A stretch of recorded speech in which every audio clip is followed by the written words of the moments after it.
They stole his first term as president.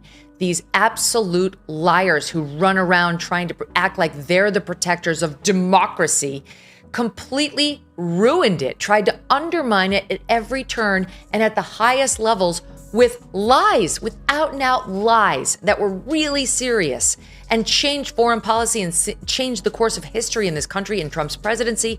And there must be accountability. There has to be actual criminal accountability for those who lied. And I can't wait to see this administration do it. Megyn Kelly came out swinging like a seasoned political prizefighter, and Hillary Clinton found herself as the battered opponent. With sharp precision, Kelly's jabs sliced through decades of polished rhetoric, exposing the cracks Clinton has long tried to conceal. This wasn't mere roasting it was a calculated dismantling. No scandal was left untouched, no contradiction ignored. By the end, Clinton's carefully maintained image didn't resemble a force of nature. It looked like a fragile house of cards collapsing under its own weight. Hillary Clinton has a very weird and I think shitty marriage. I don't think she has a husband who is in love with her or faithful to her. And I think I can't really blame him because she seems to have accepted this behavior since the inception of their marriage.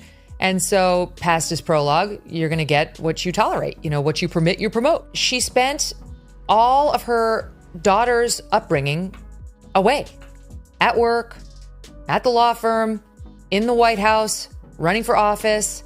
And Hillary Clinton has long moved through politics like a force of inevitability, cloaked in the certainty that her place in history was secure.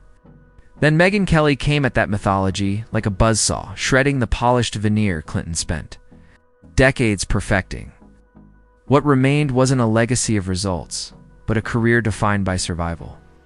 Kelly didn't bother with cautious critique. She wielded a scalpel, cutting through layers of political legend to expose the raw, unflattering core Clinton fought so hard to conceal. Have in the Durham Annex, like full screen grabs of the Russian memos that the Dutch got their hands on and leaked to us, where the Russians are recounting exactly what they saw Leonard discussing about this Hillary Clinton fan and emissary, Julianne Smith, and how they were going to stop Trump, undermine Trump, but most importantly, distract from Hillary's email scandal. If you're enjoying this video, don't forget to subscribe to the channel and hit the bell icon. Megyn Kelly went straight for the foundation of Hillary Clinton's brand, the seasoned stateswoman persona. But Kelly didn't see wisdom there. She saw someone surviving the political storm by leaning on influence and connections, strong enough to shield her from consequences that ruin others. Clinton's longevity in public life, Kelly argued, wasn't proof of unmatched talent, but clear evidence of how fiercely the system protects its own when the name still serves its purpose.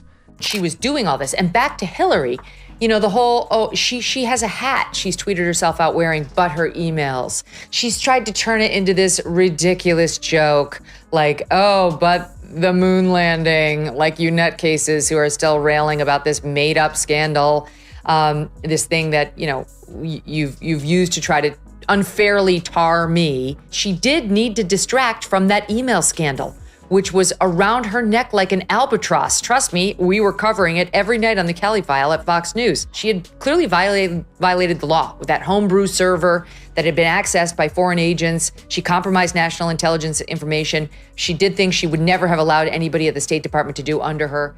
Then Kelly went after the entitlement woven through Hillary's political career. Clinton's presence has always carried the subtle air of you owe me, every campaign, every speech, every appearance projecting inevitability. The claim that she's the safe hands, the only adult in the room. Kelly dismantled that narrative, pointing out that inevitability is nothing more than arrogance dressed in a tailored suit. Trust isn't granted by assumption, it's earned through results. Hillary's impressive list of titles.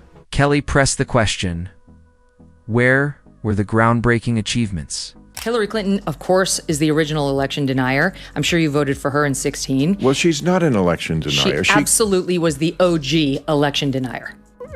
First of all, she came out before the sun had risen to concede the election to Trump. And then spent the next 4 years saying he was illegitimate. He was an illegitimate president. Okay, well, first of all, she didn't say he was an illegitimate. Yes, she did. You tell me exactly what she said. She said those exact words repeatedly. Kelly had no patience for the notion that Hillary's career was a testament to relentless public service. Instead, she framed it as a masterclass in self-preservation, a calculated climb up the ladder, no matter how many scandals threatened. To end it, Whitewater, Benghazi, the private server-rich one, should have been politically fatal. Yet Hillary endured them all, not through accountability, but by pivoting to the next opportunity before the dust cleared. Kelly compared it to stepping out of a burning building only to pose for cameras at the next polished photo op. And that leads me back to Schellenberger here. This is page 4 of his report. He writes as follows: the Russian reports, again, that the Dutch spied on, that we got our hands on, also claimed, and listen to this, I mean, you probably already know this stuff, Glenn, but claimed that Attorney General Loretta Lynch, okay, this is back in 2016, people, remember, Obama's president, Loretta Lynch is his Attorney General, and her DOJ/FBI are investigating the Hillary Clinton email scandal. And also now we learn simultaneously working with the Hillary Clinton campaign to bury that scandal in favor of calling Trump a Russian agent. Okay. Kelly didn't spare the hypocrisy either. Hillary's public persona leans heavily on championing the underdog, the working class, the marginalized. Yet her donor lists and inner circle more closely resemble a global power summit stacked with Wall Street executives, foreign leaders with questionable histories, and elite backers who wouldn't recognize the average American unless they were serving hors d'oeuvres at a fundraiser. Kelly drove that contradiction home with relentless precision. You can't credibly claim to be the voice of the people, while cashing checks from the very institutions keeping those same people pinned down. Okay. I mean, she conceded the election. Whether you're interpreting her disappointment at losing it as the same thing as Trump not conceding it, I don't know that's where you're getting it from. But again, it's a tremendous false equivalency. You could ask Hillary Clinton right now who won that election. She will tell you Donald Trump won the election. Now she knows she has to because of what Trump has done. The 2016 campaign was an open wound, and Kelly had no hesitation pressing on it. She tore apart the arrogance of a campaign that played more like a coronation tour than a real contest. One built on the assumption that the public's support was inevitable. Hillary didn't try to inspire voters, she tried to convince them there was no other choice. Kelly dismantled the excuse-filled aftermath as well, pointing out the endless reasons offered for her loss that conveniently ignored the simplest truth. She was the wrong candidate for the moment, disconnected from the very electorate she believed she had secured. But Kelly didn't stop at political blunders. She aimed directly at the Clinton Foundation, exposing it as the soft underbelly of the operation. Few dared to question speeches on transparency or promises of integrity, while the foundation blurred philanthropy and political influence beyond recognition. Kelly didn't soften her verdict. It wasn't charity. It was an access machine, cloaked in the language of altruism. She got away with murder. Lock her up was right and righteous. And Trump actually should have gone after her when he took office back in 17, January of 17. The only reason it appears that the FBI didn't go after her is because the fix was in. And Loretta Lynch was really clear she wasn't going to do that to Hillary and was telling the Hillary campaign. Hillary's endless reinvention attempts didn't escape Kelly's crosshairs either. Every few years, Clinton resurfaces with a new tone, a new wardrobe, a slightly retooled persona designed to feel fresh and relatable. But Kelly sliced through the act with surgical precision. Strip away the costume changes, and it's always the same recycled playbook, the same talking points, same calculated pauses, the same speeches carefully engineered to mimic humanity.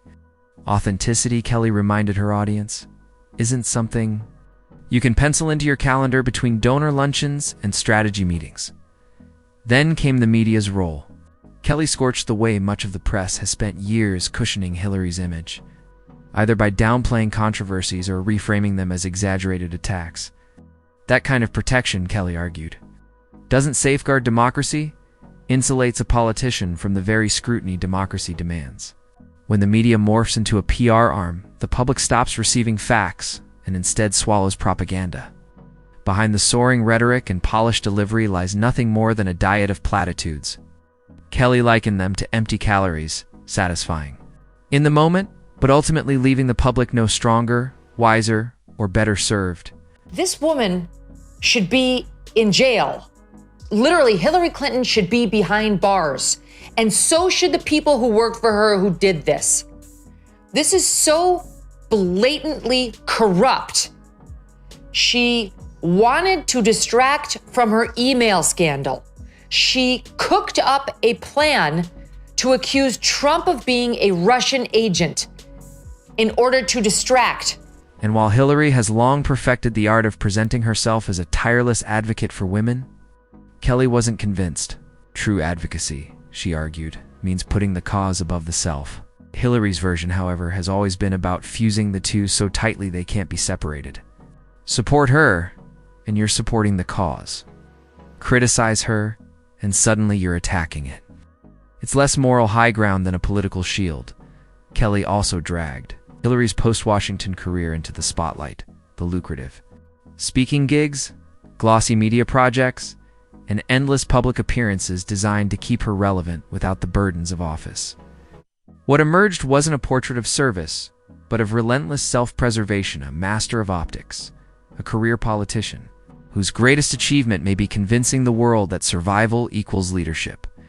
Look, we kind of have to do this for window dressing, but don't worry, I've got you. That's what's alleged in these documents. And Hillary has been acting like she's the one who's been wronged. This is all a made-up scandal, and the evil Trump who said she ought to be behind bars is so out of line. Meanwhile, Trump didn't do it. Everybody knows Trump didn't go after her criminally with his DOJ when he took office. And yet, as soon as he was out of office, they did it to him. Hillary's image makeover attempts have become a kind of recurring comedy routine in American politics. Each cycle brings a new performance, staged coffee shop drop-ins, stiff laugh sessions, and moments that feel more rehearsed than a Broadway production. It's always a rebranding mission. One season, she's the grandmother next door, baking cookies and spinning family stories. The next, she's the fearless world leader, striding across a debate stage like she's auditioning for the role of commander-in-chief in a high-budget political drama. But through all the transformations, the one constant isn't her message, it's how scripted the whole act feels. She doesn't just carry talking points. She carries emotional cues woven into the performance. As if an off-camera producer is flashing smile or relatable signs like it's a sitcom taping. And hanging over it all is the persistent promise. If she just gets the right platform, she'll finally explain it all, and the public will truly understand. Yet every time the moment arrives, it dissolves into vague phrasing, slippery pivots, and selective rewrites of history. Not an explanation, just another polished exercise in managed memory. She made up a scandal about Trump being a Russian asset. And they banked on the intel agencies working with her to perpetuate this lie, and it appears they were only too happy to assist. That's what this scandal's about. Pieces of it we knew. New pieces are coming in by the day thanks to these declassifications. And it's downright shocking. Do not believe that there's no there there. The people who are saying that are wrong. They're wrong. Megyn hammers that point relentlessly, dissecting Hillary's habit of casting herself as the eternal victim of misinterpretation or political smear campaigns. Even when controversies clearly stemmed from her own decisions, Clinton frames them as storms created entirely by others. It's as if the only forecast in her political weather report is perpetual clouds of misunderstanding. Over the years, she's perfected the art of diffusing accountability, transforming personal responsibility into a group project, where blame is spread so thin it becomes untraceable. The critiques cut even deeper when Megyn turns to Hillary's brand of feminism. Rather than focusing on empowering women broadly, Kelly argued, it has often been about protecting the image of Hillary herself. It's feminism as a shield, weaponized equality, where every criticism is dismissed as sexism, even when tied directly to actions or policies. The unspoken assumption wasn't just that Hillary could win, was that she should win, as though history already owed her God bless our servicemen and women, the guys in uniform, the guys who liberated the world. Such a great reminder of the best America has to offer and the responsibility we all share in securing our nation's future. Unfortunately, this being political season, not everyone took the high road. Take a look at this tweet from Hillary Clinton. 80 years ago today, thousands of brave Americans fought to protect democracy on the shores of Normandy. This November, all we have to do is vote. She can't let it go, even on a day like this. Well, to her, because for the rest of us, our minds and our hearts are in the right place. When reality failed to match the script, Hillary didn't treat it as a flaw in her strategy or a disconnect with voters. Instead, it was framed as a national mistake, a fluke that disturbed the natural order of things. Megyn pounced on that mindset, tearing it apart with satire because, frankly, it begged for it. The roast gained traction when Kelly shifted to Hillary's media game. The way she cozies up to outlets when coverage flatters her, and condemns those same journalists as biased the moment the narrative turns critical. It's a transactional arrangement masquerading as mutual respect, and Kelly made clear just how transparent and manipulative it is. Even Hillary's so-called candid moments, Kelly argued, reek of calculation. By now, people recognize the pattern: the polished speech, the practiced sigh, the carefully timed deflection, the inevitable shifting of blame. None of it is mysterious anymore. It's a well-documented routine. And the longer Clinton clings to it, the harder it becomes to sell the idea she's evolved beyond the political operator she has always been.